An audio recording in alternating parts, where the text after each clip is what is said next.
बिस्मिल्लाहिर्रहमानिर्रहीम। हालत जनाबत में वफ़ात पा जाना। एक साहब अल्लाह को प्यारे हो गए, इन्होंने तो उन साहब का नाम भी लिखा हुआ है, ये तो मुनासिब नहीं है किसी के राज को इस तरह फाश करना।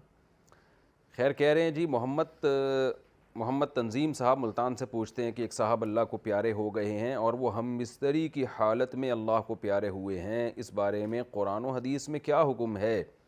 ये इनके लिए कोई नुकसानदेह अमल तो नहीं है? नीज़ जब इनको नहलाया जाएगा तो एक गुस्ल दिया जाएगा या दो गुस्ल दिए जाएंगे? मोहम्मद तंजीम साहब मुल्तान से। अगर किसी पे गुस्ल फ़र्ज़ था और गुस्ल करने से पहले उसकी मौत वाक़ई हो गई तो ये कोई बुरी मौत नहीं है। हज़रत हंज़ला रज़ी अल्लाह ताला अन्हु अपनी ज़ौजा से सोहबत की आपने और मैदान जंग का ऐलान हुआ, आप गुस्ल किए बग़ैर ही मैदान जंग में चले गए और शहीद हो गए, तो आपको फ़रिश्तों ने गुस्ल दिया। वो तो खैर शहादत थी, लेकिन हमें कोई ऐसी दलील नहीं मिलती कि एक आदमी हालत जनाबत में फ़ौत हो जाए तो कोई गुनाह हुआ इसको, इसलिए कि शरीयत में जनाबत का गुस्ल फ़ौरन करना फ़र्ज़ नहीं है।